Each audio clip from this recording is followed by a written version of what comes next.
இந்த ஈகோன்னு சொல்லுவாங்க, இஜிஓ. அந்த ஈகோன்றது அதிகமா போத் ஜெண்டருக்கு வரும். பட் அதிகமா கொஞ்சம் எக்ஸ்ட்ராவா பார்த்தீங்கன்னா மென்ஸுக்கு ரொம்ப ரொம்ப அதிகமா இருக்கும். அந்த ஈகோ ஒன்று கிளாஸ் ஆச்சுன்னு வச்சுக்கோங்களா, அது எப்படிப்பட்ட ஒரு சுச்சுவேஷனா இருந்தாலுமே அதை டாமினேட் பண்ணிடும். இதே ஈகோ ஏன் லைஃப்ல பாத்தீங்கன்னா வந்துட்டு லாஸ்ட் இயர் 2025 ஜான்வரிக்கு முன்னாடி பார்த்தீங்கன்னா வந்துட்டு நிறைய ட்ரோல் வரும். இவரும் உன்னால முடியாது, கார்ல சீட்ல இடம் பத்தாது, உன்னால நடக்க முடியாது, படிக்கிட்டே இருந்தா மூச்சு வாங்கும், அப்படி இப்படின்னு அன்னைக்கு ஒரு முடிவு எடுத்தேன். இதே மாதிரி நம்ம என்ன சொன்னாங்களோ ஒரு நாள் கண்டிப்பா மாறும்னு நினைச்சேன். பட் அந்த ஈகோ அவன் சொன்ன அந்த இதுனால என் உடம்ப மாத்த ட்ரை பண்ணேன். இப்போ வந்துட்டு என்னால வந்துட்டு ஈஸியா ட்ரெக்கிங் போக முடியும். அது ரொம்ப ரீசெண்டா இப்போ நான் வால்பாறை போனேன். அங்க ஒரு ட்ரெக்கிங் போறப்ப நான் தான் ஃபர்ஸ்ட் ட்ரெக்கிங்ல ஏறி வரேன் மேல. அதெல்லாம் பாக்குறப்ப ஐ ஃபீல் ஈகோ சம்டைம்ஸ் நம்மளை வந்துட்டு ரொம்ப ரொம்ப ரொம்ப நல்லது சொல்லுவாங்க.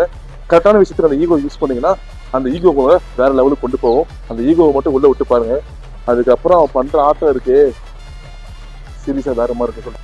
ஈகோடா